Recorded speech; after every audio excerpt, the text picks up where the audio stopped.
E aí galera, tranquilão? Eu vinha já há algum tempo pensando em fazer um videozinho falando sobre a situação terrível que é a relação do Moro e o nosso presidente, nosso ex-presidente Lula, enfim, essa situação que todos nós já conhecemos do processo, não é, de Curitiba, enfim.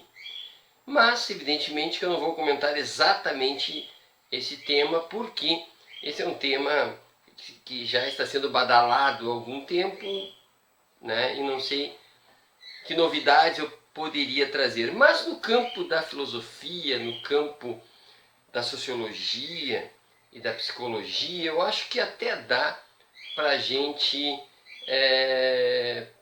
observar esses acontecimentos.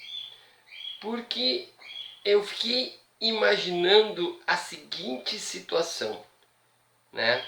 Anomia. A anomia é uma situação que a sociologia explica que é uma situação, grosseiramente falando, que é a ausência de regras. Uma sociedade anômica é aquela que as pessoas agem porque não há regra, portanto, são livres. E, portanto, dá para imaginar as confusões que as pessoas poderiam se envolver. Mas eu quero dar um passo além, que é uma anomia mental, uma anomia espiritual. Como é possível uma pessoa não ter limites internos, não ter regras internas e, portanto, pode se autoconcede a possibilidade da mentira, da falsidade ou da maldade, já que ela não tem essas estruturas mentais. Posso dar um exemplo. Pessoal, eu que adoro escrever, né? Mas eu não consigo, se eu vou criar um personagem, me pôr na situação de alguém que mata outra pessoa. Dentro de mim existe algo, existe um limite moral, não vou chamar de ético, um limite moral que me impede que eu consiga imaginar determinadas formas de assassinato, nem como personagem ali escrevendo. Não consigo imaginar violências contra a mulher, violência principalmente de ordem sexual em relação às mulheres. Eu não consigo me pôr num personagem. Há algo dentro de mim que me impede, inclusive, de imaginar. Porque imaginar significa abrir a mente para imagens, abrir a mente para ver, abrir a mente para sentir, mesmo que de maneira ficcional, sentimentos que o assassino sentiria, que o violentador sentiria. E em mim eu sinto a impossibilidade.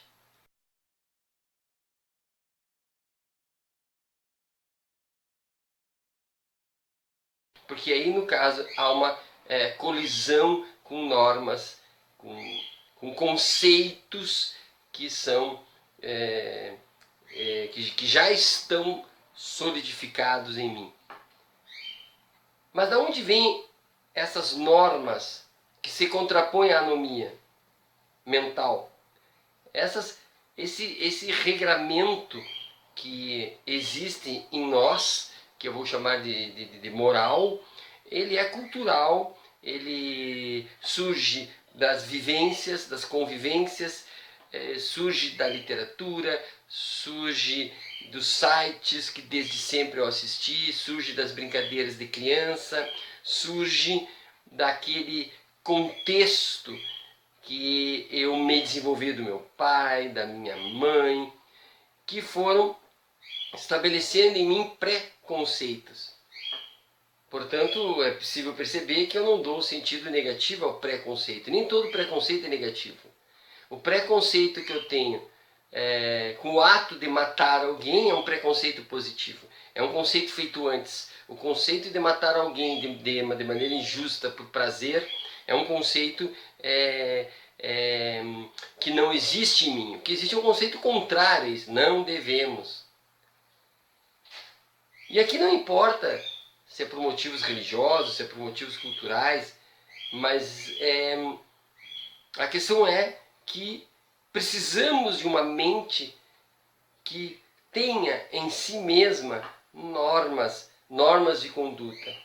É evidente que essas normas de conduta desenvolvidas, elas não são imexíveis, inalteráveis. A gente, nos nossos muros mentais que nos encaminham na vida cotidiana, a gente abre janelinha, às vezes a gente abre um caminhozinho, um atalho, mas enfim, destruir todos os muros, todos os preconceitos, todas as nossas normas morais tão sofridamente construídas, poderia fazer com que nos tornássemos psicopatas, enfim. Por que fiz toda essa delonga? Ao ver o juiz Sérgio Moro falando que sim, que ele se comunicou com as partes do processo, ou com a parte no processo, mas que isso é normal, isso acontece.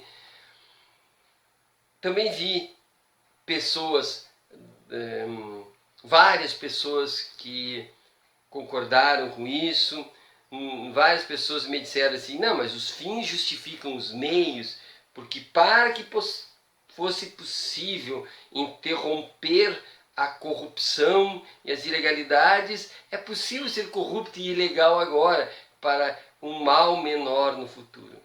Veja que essas pessoas, pelo menos sob este ponto de vista, sobre estes fatos, estão com um problema de construções morais. Elas, o ex-juiz, me parece que ele não tem construções morais, não tem conceitos que se contraponham a essa conduta. Né? Para mim fica evidente. Mas as pessoas comuns que eu vejo circulando do meu lado e que fazem comentários favoráveis,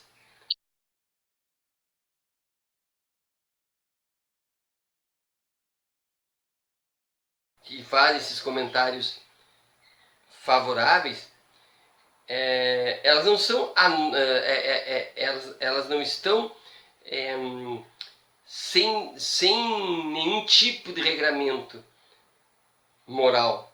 Elas estão procurando interfaces, caminhos, atalhos para que possam aceitar aquilo que não é aceitável.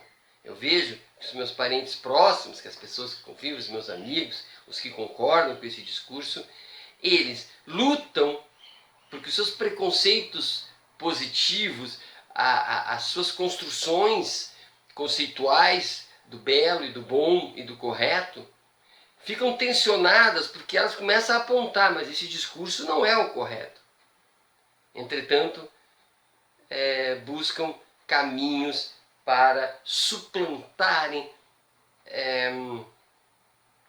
o que entendem por moralmente correto, para que possa dar espaço a esse pragmatismo, né, maquiavélico até, de não, mas os fins justificam os meios.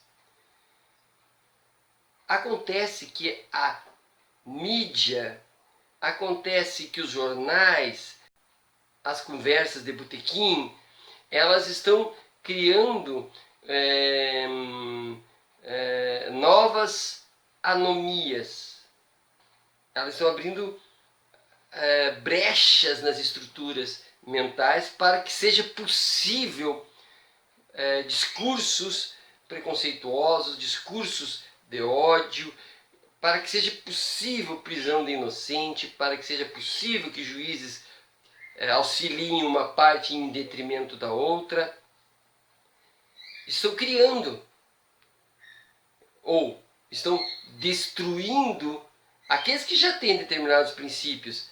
Esses princípios estão sendo alargados e destruídos, e aqueles que não têm, como as crianças, como as pessoas muito jovens, estão não construindo caminhos morais, caminhos conceituais que, do ponto de vista da sociedade, do ponto de vista da organização social, do ponto de vista da harmonia,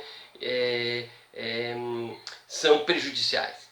São prejudiciais, porque, evidentemente, os fins não podem justificar os meios, sabe-se disso, entretanto, abre-se exceções. E é um caminho, essas exceções são caminhos, infelizmente, que estão sendo trilhados por um número cada vez maior de pessoas. E as crianças e a juventude que estão convivendo com essas pessoas acabam aprendendo que é possível abrir exceções para que o mal aconteça. Começam a imaginar que a injustiça é possível que aconteça desde que limitada. E eu lembro, eu estou lendo um livro sobre a vida do Mujica, Pepe Mujica, em que em determinado momento ele fala alguma coisa como a justiça não é administrar rancores, não é administrar o revanche. A justiça seria outra coisa. Entretanto, as pessoas e os jovens estão aprendendo que a justiça é algo que sim, é para administrar rancores, vinganças, e que é possível para alguns que a justiça, a gente possa mexer um pouquinho na justiça para punir mais uns do que outros. E aí chegamos a uma espécie de anomia moral ou uma anomia política, e está se produzindo efeitos extremamente negativos, porque quanto mais pessoas acreditarem que atalhos são possíveis, que a anomia é muito legal em determinados casos, a injustiça prevalece, a sociedade fica adoentada e, portanto, a sociedade terá grande dificuldade em se manter coesa e crer, a sociedade terá dificuldade em crer que a justiça é algo bom, é algo que deve ser aplicado sobre todos e de preferência de igual forma. Um abraço e até a próxima.